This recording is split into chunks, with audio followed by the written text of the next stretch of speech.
हमारा परमेश्वर राजाओं का राजा है और उस पर ईमान लाने वाले लोग कौन हैं? उसके बेटे और बेटियां हैं। और उसके पीछे चलने के लिए पैर की ज्योति को क्या करना है? साफ करना है। यदि पैर गंदा रहेगा तो हम आगे नहीं बढ़ सकते हैं। कहने का मतलब हमारा जीवन अशुद्धता रहेगा तो हम किसी अशुद्ध व्यक्ति को नहीं सुधार सकते हैं। हम ही दारू पीते रहेंगे तो कोई दारू पीने वाला को हम नहीं सुधार सकते हैं। इसलिए हमको क्या करना पड़ेगा? हमारी चाल चलन को सुधारना पड़ेगा, हमारे जीवन को सुधारना पड़ेगा।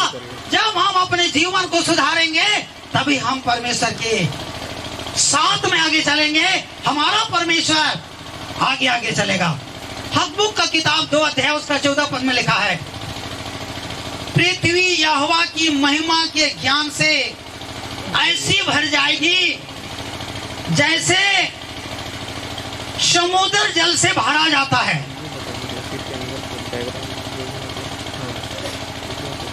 समुद्र जल से भरा जाता है। यदि ऐसा करने वालों की जिंदगी, ऐसा काम करने वालों की जिंदगी यदि ग्रुप बना करके चलेंगे, उनके आगे आगे परमेश्वर चलेगा तो ये पृथ्वी पर परमेश्वर की महिमा कैसा हो जाएगी? भर जाएगी। हालेलुया। हम पृथ्वी को ऐसा महिमा देखना चाहते हैं, सुधरा हुआ जीवन देखना चाहते हैं तो सबसे पहले हमको कदम बढ़ाना पड़ेगा, हमको जीवन सुधारना पड़ेगा, हमको काम करना पड़ेगा, हमको परमेश्वर के पीछे चलना पड़ेगा, हमको उसकी महिमा में आगे बढ़ना पड़ेगा। प्रियो, यिर्मयाह का किताब 2 अध्याय उसका 11 पद में लिखा है, परंतु मेरी प्रजा ने अपनी महिमा को निकम्मा वस्तु से बदल दिया है। परंतु मेरे लोगों ने मेरी महिमा को क्या कर डाला है?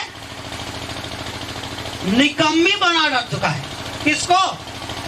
परमेश्वर की महिमा को निकम्मा बना चुका है, निकम्मा वस्तु में बदल चुका है।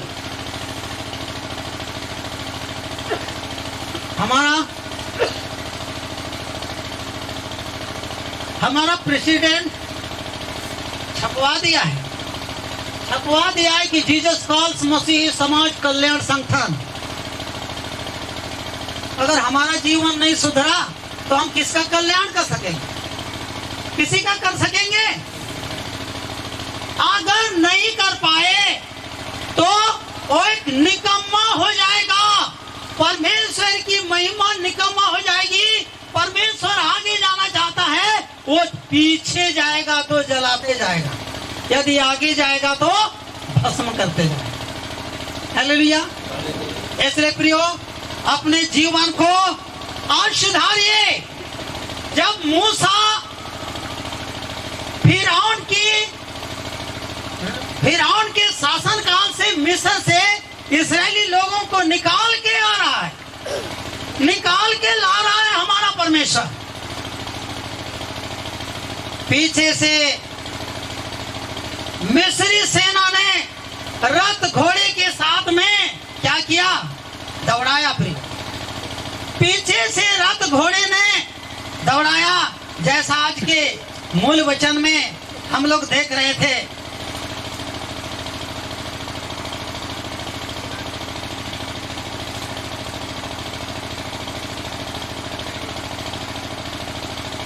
यहाँ पर अंत में कहता है, आज का जो मूल वचन है, इसलिए महिमा और बड़ाई के विषय में आदन के वृक्षों में से तू किसके समान है? तू तो आदन के और वृक्षों के साथ अधोलोक में उतारा जाएगा। और आगे कहता है आखिरी तरफ, फिरौन अपनी सारी भीड़ भाड़ समेत यूं ही होगा। परमेश्वर यहोवा की यही वचन है। निर्गमन का किताब 14 अध्याय उसका 4 पद, निर्गमन का किताब 14 अध्याय उसका 17 पद, निर्गमन 14 अध्याय उसका 18 पद में लिखा है कि फिरौन की सारी सेना क्या कर रही थी? दौड़ा रही थी। किधर? इस्राएलियों को दौड़ा रही थी। वो परमेश्वर के चुने हुए लोग थे और उनको दौड़ा रही थी वो। लेकिन क्या हुआ? वहां पर लिखा गया है, फिरौन और उसकी सेना के द्वारा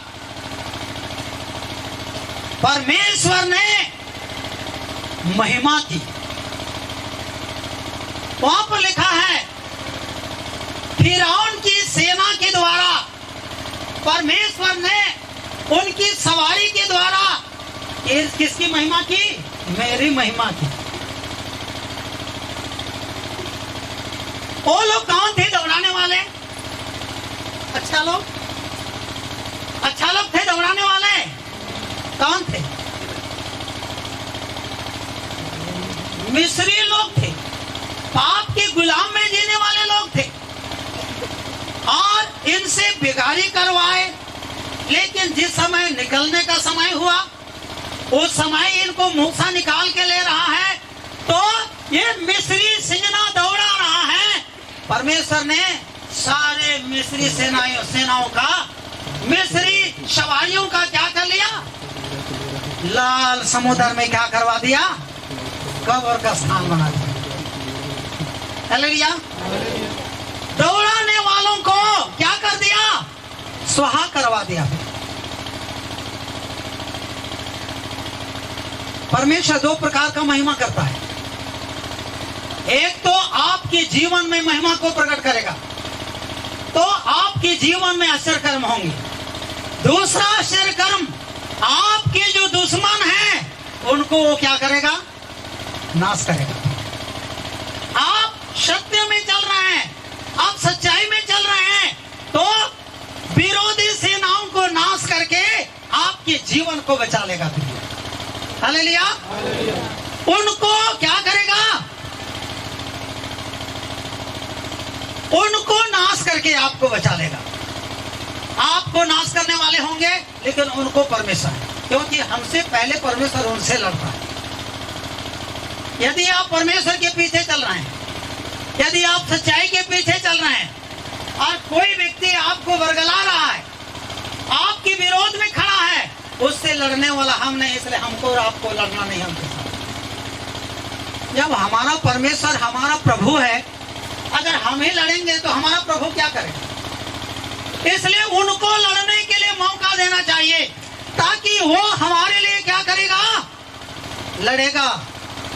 वो हमारे साथ में लड़ेगा और आप दुख से होकर के गुजरेंगे, उस समय आप गवाही देंगे जैसा मूसा ने दिया। कैसा कहा? मिस्री सेनाओं के द्वारा परमेश्वर ने हमारी महिमा की। हालेलुया। समझ में आ रहा है? आप आदन के वाटिका के कौन सा वृक्ष है? अधोलोक जाने वाले नहीं। बहुत जल्दी बोलते हैं नहीं, बहुत जल्दी बोलते हैं नहीं। बहुत अच्छी बात है भाई, आप ऐसा ही काम कर रहे होंगे इसलिए बोल रहे हैं, लेकिन ऊपर वाला जानता है कि कर रहे हैं। हालेलुया। हमारा परमेश्वर जानता है जब ऐसा काम करेंगे। एक समय मूसा काम करता था। जब मूसा पाप में गिर गया तब गिरते हुए भी वो परमेश्वर की इच्छाओं को समझा। कौन? मूसा। गिर करके भी परमेश्वर की इच्छाओं को समझा। गिनती का किताब 14 अध्याय में, गिरने के बाद भी उसने समझा इस बात को, तो प्रार्थना करने लगा वो कि प्रभु ये तेरे इस्राएली लोग हैं, इनकी अगुवाई कौन करेगा प्रभु? इनकी सुधार कर ले प्रभु। तब गिनती का किताब 14 अध्याय उसका 17 पद में परमेश्वर कहता है, हे मूसा तेरी प्रार्थनाओं के द्वारा ये हो जाएगी। क्या हो जाएगी? तेरी प्रार्थनाओं के द्वारा ये हो जाएगी। और गिनती का किताब 27 अध्याय उसका 20 पद में क्या कहता है? हे परमेश्वर तेरी महिमा है, तेरी महिमा में से कुछ महिमा को किसके ऊपर में दे दे? यहोशू के ऊपर में दे। हालेलुया। मूसा मरीबा नामक जगह में परमेश्वर ने कहा जा करके प्रार्थना करना, पर उसने प्रार्थना ना करके चट्टान को छड़ी से मारा। समझ रहे हैं ना? छड़ी से मारा। उस समय कहा मैंने तुझे प्रार्थना करने के लिए कहा था और तूने क्या किया? छड़ी मारी। ठीक ऐसा ही हमारे और आपके बीच में बहुत सारे पृथ्वी पर यीशु मसीह के पीछे चलने वाले लोग प्रार्थना करने के लिए जाते हैं, किसी बीमारियों के लिए, किसी के जीवन को सुधारने के लिए जाते हैं, किसी को शैतान ने अकड़ करके रखा है, क्या बोलते हैं, यीशु के नाम से निकल जा, और उसको क्या करते हैं, धक्का देते हैं। विशेष दिनकरण बताता है एक जगह पेट के दर्द से एक आदमी आया और उनकी मीटिंग में जैसा ही बैठा जूता के साथ में उसके पेट में चढ़ा और क्या बोला, यीशु के नाम से निकल जा। उसका पेट तो दर्द कर रहा है खूब, उठा, फिर दूसरा बार ना खूने बोल करके उठ के दौड़ रहा है, तो क्या हो रहा है, वो चंगा हो गया यीशु मसीह के नाम से, देखो दौड़ने लगा।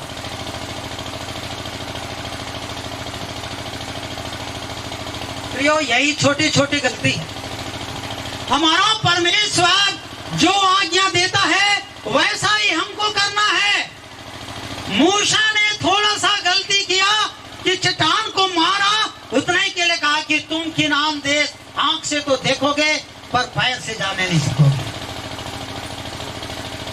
प्रियो, लेकिन मूसा परमेश्वर को जानता था, कहा ठीक है मैं तो नहीं जा सकता हूं, पर पिता अपने महिमा में से थोड़ा महिमा को किसको दे दे, यहोशू को दे दे।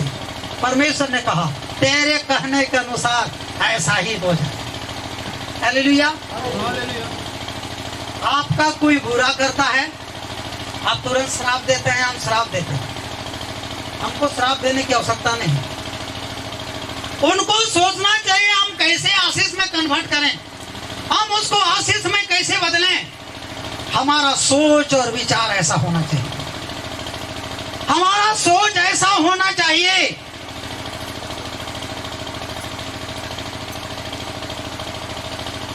इसलिए प्रियो, हमें प्रार्थना करना चाहिए कि और लोगों को भी महिमा दें। मैं और एक बात बता रहा हूं आप लोगों को, जब 10 आज्ञाओं को देने के लिए परमेश्वर ने आया, 10 आज्ञाओं को देने के लिए आया, सिनाई पर्वत में आया, पहाड़ आग से प्रज्वलित था, और हमारा परमेश्वर जब बोलता था तो सारे इस्राएली लोग पीछे हटने लगे। हम परमेश्वर का आवाज को नहीं सुन सकते हैं, क्योंकि परमेश्वर का आवाज को सुनते हुए हम मर जाएंगे। इसलिए मूसा ऐसा कर, तो ही जा करके उनके उसकी वचन को सुन और आ करके हमको बता, ताकि हम मानने लगेंगे। तब प्रियो उन्होंने क्या किया, मूसा गया और उनके साथ बातचीत किया। किसके साथ? परमेश्वर के साथ बात किया। अब व्यवस्था विवरण 5 अध्याय उसका 24 पद में ये इस्राएली लोग देखते हैं कि कितने लोग पहले परमेश्वर का दर्शन करते हुए मर गए, कितने लोग प्रभु के दर्शन करके मर गए, और ये मूसा एक ऐसा मूसा है जो परमेश्वर के साथ बात करते हुए भी जीवित है। इसलिए 24 पद में बोलते हैं, यहोवा हमको अपना तेज और महिमा दिखाई है। यहोवा हमको अपना तेज और महिमा दिखाई है। परमेश्वर से बातें करते हुए भी ये मूसा क्या रह गया, जीवित रह गया। परमेश्वर के साथ बातें करते हुए भी जीवित रह गया है। अर्थात मूसा परमेश्वर के साथ बात करते हुए भी क्यों जीवित रहा? उनके अंदर में परमेश्वर की महिमा थी। किसके अंदर में? उनके अंदर में परमेश्वर की महिमा थी। किसके अंदर में? मूसा के अंदर में। उसी महिमा को क्रूस मृत्यु के बाद हमारा परमेश्वर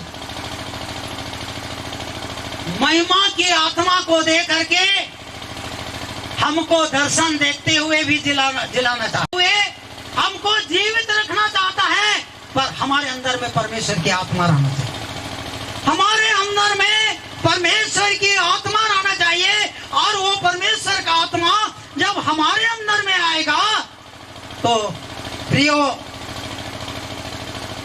हम भी परमेश्वर के साथ बात कर सकते हैं, हम भी परमेश्वर के साथ में चर्चा कर सकते हैं। पहला कुरिन्थी का किताब 2 अध्याय उसका 7 पद में बोलता है, गुप्त ज्ञान परमेश्वर की महिमा है। हालेलुया। गुप्त ज्ञान परमेश्वर की महिमा है, और ये गुप्त ज्ञान को परमेश्वर अपनी आत्मा, महिमा का आत्मा को दे करके गुप्त बातों को प्रकट करता है, जिनके ऊपर अपने लोगों के ऊपर में गुप्त ज्ञान को दे करके प्रकट करता है। गुप्त ज्ञान को दे करके हमारा परमेश्वर उनको दृढ़ करता है, और गुप्त ज्ञान के द्वारा हमारा परमेश्वर सिखाना चाहता है। इसलिए 6 पद से स्टार्ट होता है। वहां पर हम इस संसार का ज्ञान और हाकिमों का ज्ञान को नहीं सिखाते हैं, पर वह गुप्त ज्ञान को सिखाते हैं जो परमेश्वर की महिमा से आती है। पहला कुरिन्थी 2 अध्याय उसका 6 से लेकर 9 तक देखिएगा, तो कहा गया है, हम वह गुप्त ज्ञान भेद की रीति पर सिखाते हैं जो परमेश्वर की महिमा के द्वारा आती है। 9 पद में कहता है, ऐसा महिमा ना कानों ने देखा है, ना आंख ने देखा है, ना कानों ने सुना है, ना हमारे चित्त में चढ़ा है, पर वही है जो परमेश्वर अपने प्रेम करने वालों के लिए तैयार करके रखा है। इसी महिमा को देने के लिए हमारा यीशु मसीह क्रूस पर चढ़ गया, कि हमारा जीवन सुधर जाए, हमारा जीवन परमेश्वर की महिमा का कारण बन जाए। और ऐसा महिमा जब आएगी, नहमीया की किताब 9 अध्याय उसका 5 पद में कहता है, हमारा परमेश्वर अनादि अनंत काल तक विराजने वाला परमेश्वर है, और वो परमेश्वर अनंत काल तक धन्य कहने वाला परमेश्वर है, और उनका महिमा युक्त नाम धन्य कहा जाए, जो शाप, धन्यवाद और स्तुति से परे है। यहाँ पर बहुत भारी बातें हैं। हमारा परमेश्वर आदि अनंत काल तक रहने वाला परमेश्वर है, और ये परमेश्वर का महिमामय नाम, उस परमेश्वर का महिमामय नाम धन्यवाद और स्तुति से परे। हालेलुया। कैसे धन्यवाद और स्तुति से परे है? जैसे हमारे जीवन में परमेश्वर काम किया, हम धन्यवाद धन्यवाद धन्यवाद धन्यवाद बोलते हैं,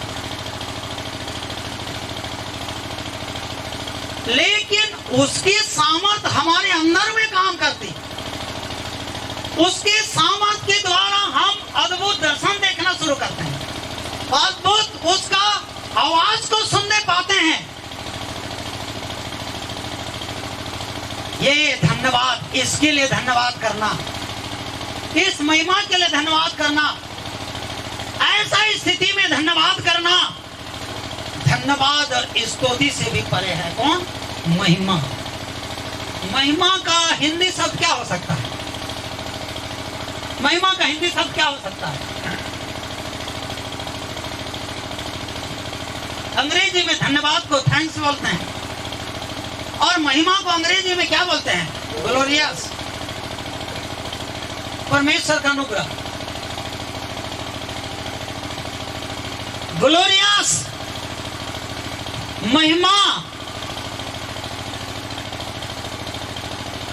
जब मनुष्य परमेश्वर के पीछे चलते हैं, उनके जीवन में परमेश्वर काम करता है, बताता है उनके जीवन में क्या होना, उनके जीवन में क्या होने वाला है, आगे क्या होने वाला है, इनके जीवन में क्या समस्या आने वाली, सारे बातों को हमारा परमेश्वर वहां पर।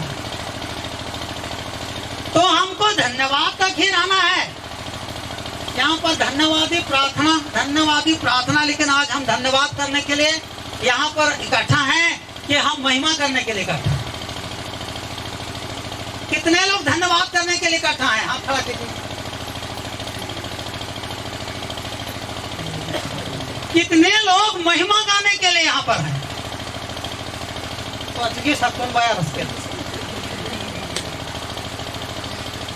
धन्यवाद करने के लिए कितने लोग आए हैं? 2 4 5 लोग कर रहे हैं। अच्छा, कितने लोग महिमा करने के लिए इकट्ठा हैं? और एक बात, इसमें भी 4 5 लोग, और बाकी लोग ना धन्यवाद करने वाले नहीं है, ना वो लोग महिमा करने वाले नहीं है, ना धन्यवाद नहीं करने वाले। कहाँ वाले हैं? और बोलते हैं हम आदम क्यों वाटिका वाले हैं, हम कहाँ जाना नहीं चाहते हैं, अधोलोक में जाना नहीं चाहते हैं।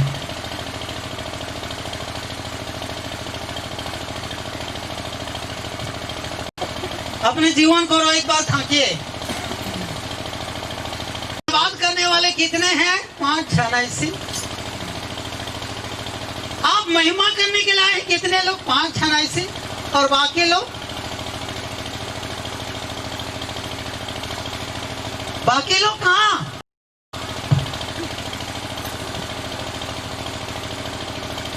आज इतना दिन से हम परमेश्वर की संगति में जी रहे हैं। इतिहास क्यों पढ़ाया जाता है?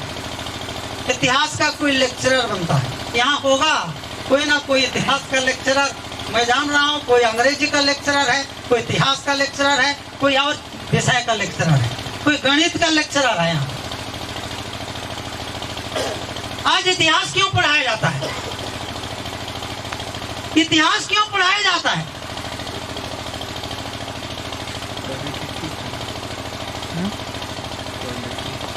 इतिहास इसलिए पढ़ाया जाता है कि गलतियों के द्वारा जो इतिहास बना है, उस इतिहास को मनुष्य दोबारा ना दोहराए। जानकारी के लिए करते हैं, ऐसा नहीं। इतिहास इसलिए पढ़ाया जाता है कि इतिहास के द्वारा इस दुनिया का हनन हुआ है, दुनिया का विनाश हुआ है, उस इतिहास को ना दोहराएं। और विज्ञान आज इसलिए पढ़ाया जाता है कि वर्तमान समय में जीवधारियों में होने वाले ह्रास से बचाने के लिए नया आविष्कार कर सकें, नया खोज कर सकें। गणित आज इसलिए पढ़ाया जाता है कि लोग पूरा अपने जिंदगी का कीमत को समझें, अपने मेहनत का कीमत को समझें, और हर बातों में वो अपने आप को दृढ़ करे।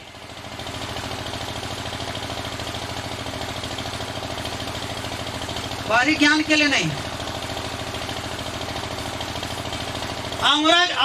औरंगजेब, ये भी एक इतिहासकार था। बोले आप तो इतिहासकार हैं, अगर आपके लोगों में चढ़ाई कर देते तो आप क्या कीजिएगा? बड़ा मुश्किल होगा।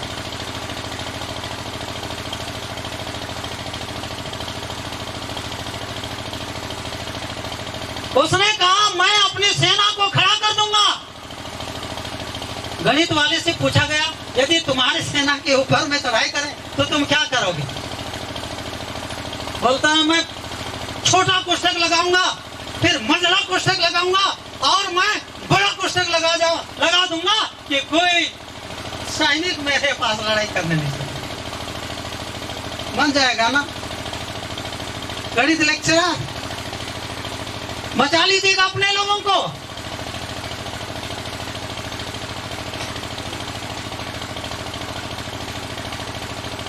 अभी हम लोग एक जगह सेवा के लिए गए थे, लोग आकर के लड़ाई कर रहे हैं।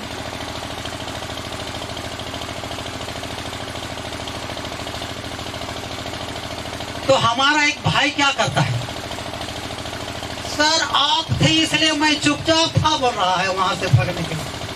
कैसे? मैं तो लड़ाई कर रहे थे, उसको देख रहा था। मैं तो 5 लोगों को फेंक देता सर, मैं तो 5 लोगों को फेंक देता सर। वही करने गए थे। सच्चाई का दूत हो करके का उठा के फेंकोगे क्या?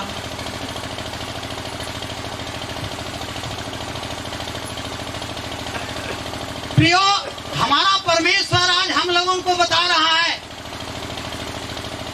कि कि हमको हर बातों को भली भांति के साथ समझना है।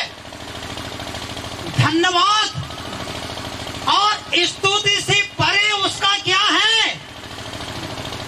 महिमा है। और वो महिमा क्या है? वो महिमा वो चीज है, मूसा परमेश्वर के साथ बात करते हुए भी नाश नहीं हुआ। आज आपके हमारे जीवन में विनाश आती है, मनुष्यों के जीवन में विनाश आती है। यदि परमेश्वर की महिमा को हम पाए तो धन्यवाद और स्तुति से भरे परमेश्वर की महिमा को प्राप्त करना है। परे परमेश्वर की महिमा को प्राप्त करना है।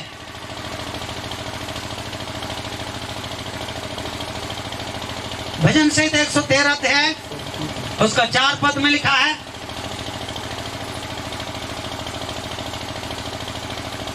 परमेश्वर सारे जातियों के ऊपर में है और उसकी महिमा क्या है? आकाश से ऊंची है। आकाश को तो आज तक कोई नाप नहीं सका है। परमेश्वर की महिमा उससे भी क्या है? ऊंची है। वो महिमा जब आपके अंदर में आएगी, वो महिमा आपके अंदर में यदि आएगी तो वो महिमा आपके जीवन को ऐसा बदल देगा कि आपको करना नहीं पड़ेगा, वो महिमा काम करेगा।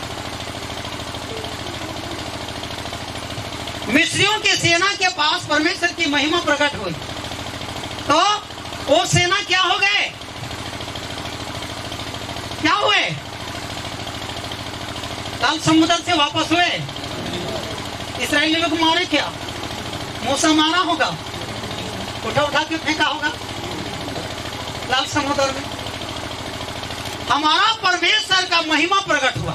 ठीक ऐसा ही परमेश्वर की महिमा जब प्रकट होगी तो आप जो स्तुति धन्यवाद करते हैं, जब आपसे परमेश्वर खुश हो जाएगा, अपनी महिमा को आपके अंदर में प्रकट करेगा।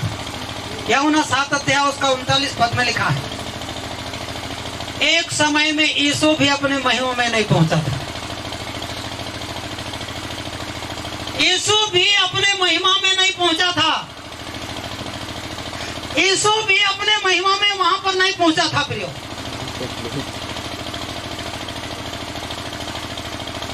भारत अध्याय यूहन्ना का किताब उसका 23 पद कहता है, वह समय आ गया कि मनुष्य की पुत्र की महिमा हो। ऐसा समय आया कि परमेश्वर की महिमा उसके अंदर में भी प्रकट हुई। किसके अंदर में? यीशु के अंदर। आप चर्चा रहे हैं तो आपके ऊपर में महिमा है। अगर महिमा है बहुत अच्छी बात है, और महिमा नहीं है तो यीशु मसीह भी कुछ दिन महिमा रही था, लेकिन समय आ गया तो उनके अंदर में महिमा आई। ये महिमा धन्यवाद और स्तुति से परे है। ये महिमा धन्यवाद और स्तुति से परे है।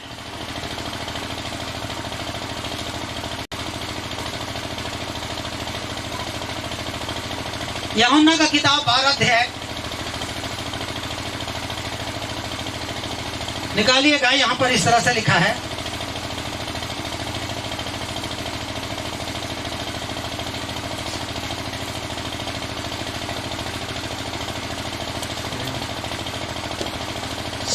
मैं आगे पढ़ रहा हूं, ध्यान दीजिएगा। उसने उसके सामने इतना चिन्ह दिखाए तो भी उन्होंने उस पर विश्वास ना किया। यीशु मसीह जब सामर्थ से भर गया, महिमा से भर गया, तो बहुत सा आश्चर्य कर्म किया, चिन्ह और चमत्कार किया। पर उन चिन्ह और चमत्कार को देखने वाले लोग क्या किया? विश्वास ना किया। इसीलिए ईसाइया भी इनके बारे में कहता है 38 पद में, ताकि ईसाइया भविष्यवक्ता का वचन पूरा हो जो उसने कहा, हे प्रभु, हमारे सुसमाचार का किसने विश्वास किया और प्रभु का भुजबल किस पर प्रकट हुआ है।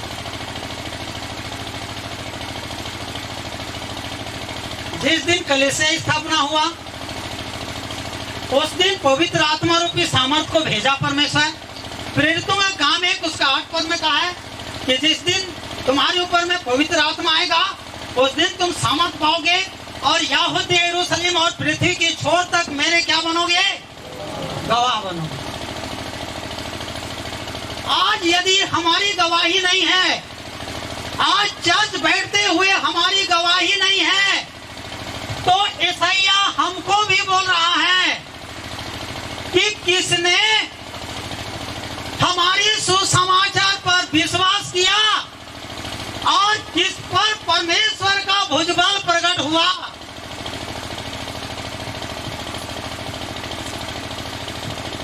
ये महिमा को देने के लिए परमेश्वर काम कर रहा है पेंतीकोस्ट के दिन से। लेकिन स्कूल में संगति में आकर के धन्यवाद, स्तुति, महिमा, प्रशंसा ही हम गाते रहेंगे। लेकिन महिमा में महिमा आएगी तुरंत दर्शन देखेंगे, महिमा आएगी आश्चर्य कर्म होगा, महिमा आएगी सामर्थ का काम होगा, महिमा होगा आश्चर्य कर्म होगा। इस महिमा को नहीं समझने के कारण यशायाह ने कहा, यशायाह क्या कहा, ताकि यशायाह भविष्यवक्ता का वचन पूरा हो। उसने कहा, हे प्रभु हमारे सुसमाचार का किसने विश्वास किया और प्रभु का भुजबल किस पर प्रकट हुआ है। इस कारण वे विश्वास ना कर सके, क्योंकि यशायाह ने यह भी कहा है, उसने उनकी आंखें अंधी और उनका मन कठोर कर दिया है, कहीं ऐसा ना हो कि वे आंखों से देखें और मन से समझें और फिरे और मैं उन्हें चंगा करूंगा। बहुत भयानक बात है।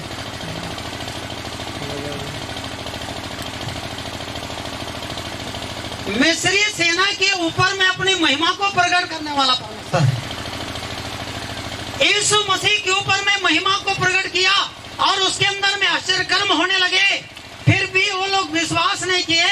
इसलिए कहा कि इस कारण वे विश्वास न कर सके, क्योंकि सैयद ने यह भी कहा है, 2 बार कहा है। पहला बार कहा तो किसके बारे में कहा, पहला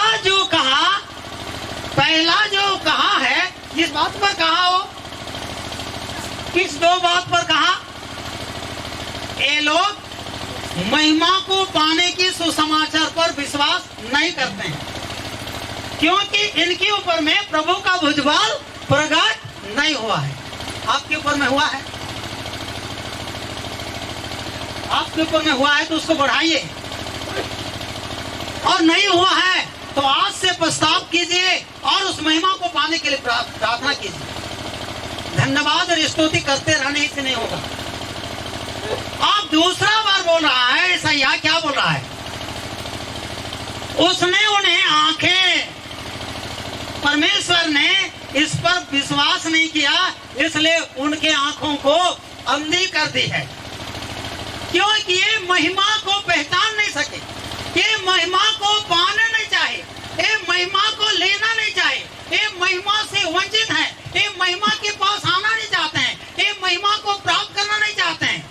इसलिए आंख रहते हुए अंधे और कान रहते हुए क्या है, बहरे हैं,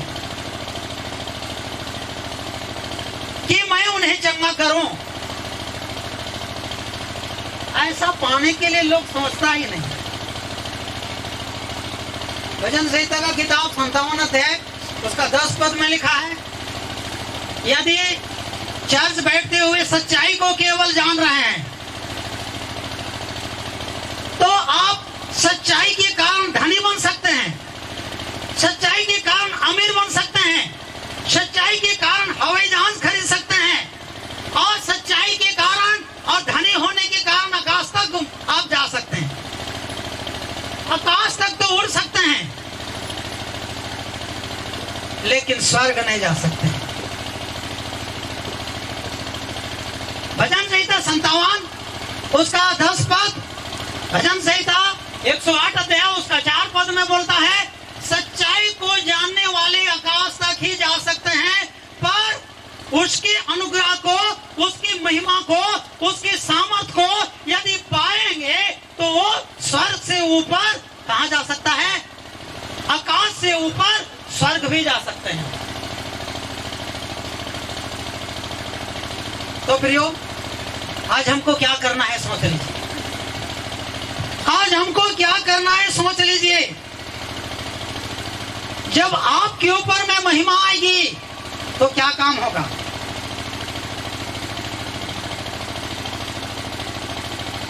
यशायाह 26 अध्याय उसका 15 पद में लिखा है,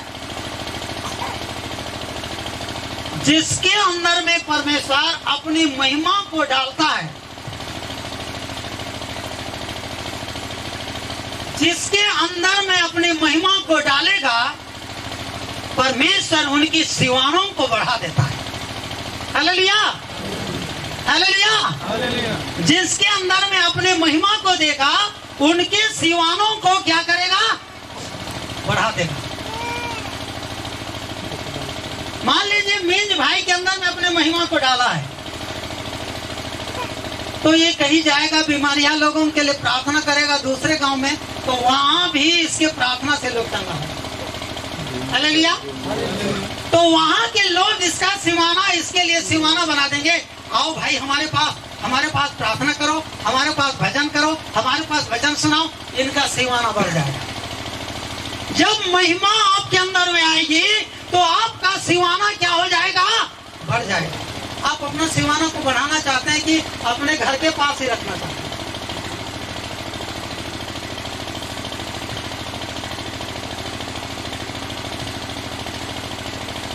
आपका जूता तैयार है, मोजा तैयार है आपका?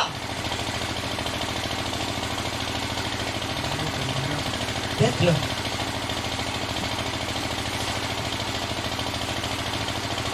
यदि महिमा का आत्मा आपके ऊपर में छाया करेगा,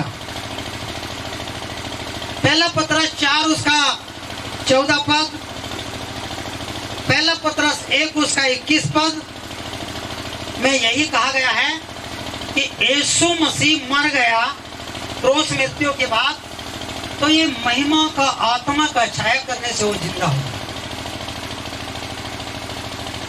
और इस पृथ्वी पर रहते हुए महिमा का आत्मा उनके अंदर में छाया किया है।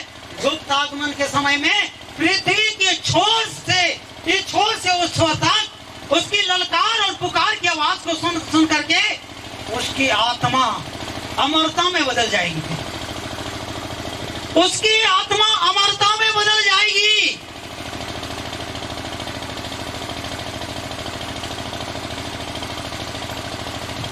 याकूब का किताब 2 अध्याय उसका 1 पद, आप लोग सुने हैं या नहीं सुने हैं? एक बार सुन लीजिए। याकूब का किताब 2 अध्याय उसका 1 पद, किसी को मिलता है जोर से पढ़िएगा। याकूब का किताब 2 अध्याय उसका 1 पद।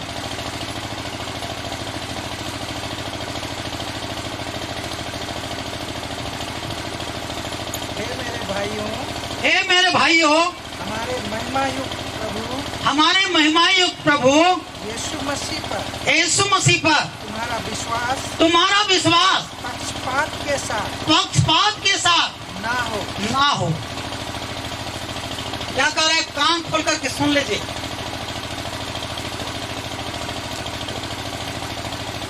हमारा परमेश्वर महिमा देना चाहता है। आप यीशु मसीह के ऊपर में विश्वास करने वाले लोग हैं। आपका विश्वास हमारे परमेश्वर के सामने पक्षपात है कि नहीं? यदि पक्षपात पूर्ण है, आपने महिमा को पाना नहीं चाह रहे हैं, उसकी महिमा को प्राप्त करके सीमाना को बढ़ाना नहीं चाह रहे, तो आपका विश्वास परमेश्वर के सामने क्या हो जाएगा? पक्षपात हो जाएगा। और परमेश्वर आपके पक्षपात और विश्वास को देख करके महिमा में कभी भी जीवन यापन करने नहीं सकेंगे, ना महिमा में प्रवेश करने। इसलिए परमेश्वर के पीछे चलना, सच्चाई को जानना, महिमा के पीछे जाना, परमेश्वर के पीछे जाना मजाक बात नहीं है, गुड्डा गुड्डी करते हैं। आप विचार कीजिए, आपका विश्वास कहीं पक्षपातपूर्ण तो नहीं है।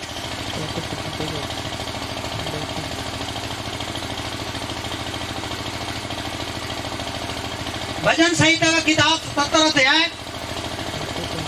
अध्याय उसका 9 पद और 10 पद को पढ़िए, क्या कह रहा है। भजन संहिता का किताब 77 अध्याय उसका 9 और 10 पद को खोल के पढ़ लीजिए। यदि पक्षपूर्ण विश्वास है, आपने महिमा की आत्मा को हमारा परमेश्वर देना चाहता है और उस चीजों को नहीं ले रहे हैं। आप कहीं पर भी गिर जा बैठिए, हमको कोई मतलब नहीं होता, उससे कोई मेरे को परेशानी नहीं है।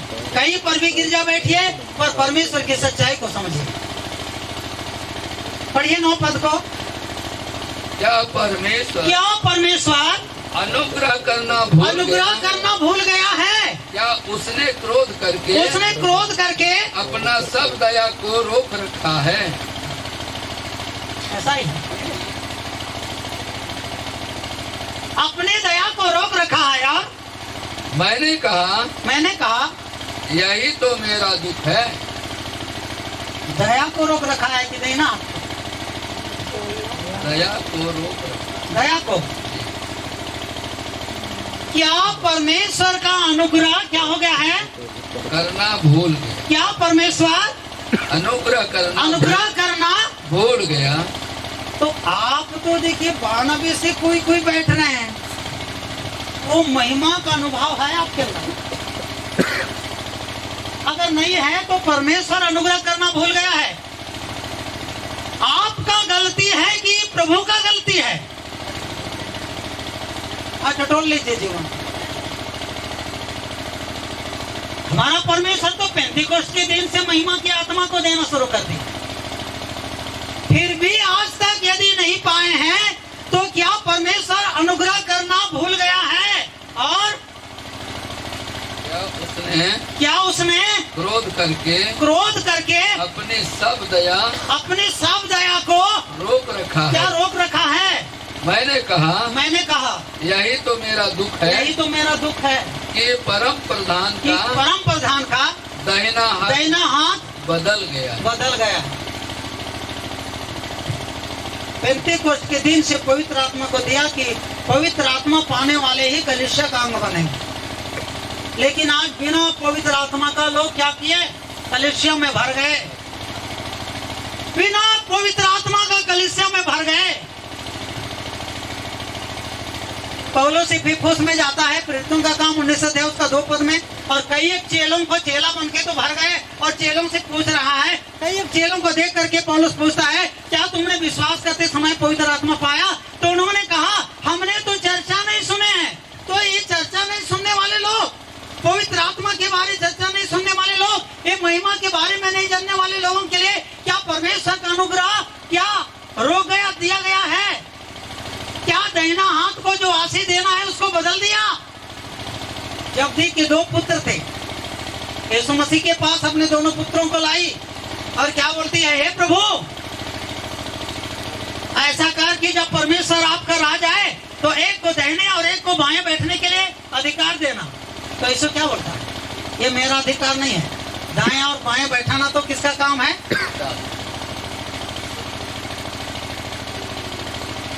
समझ में आ रहा है आप लोगों को?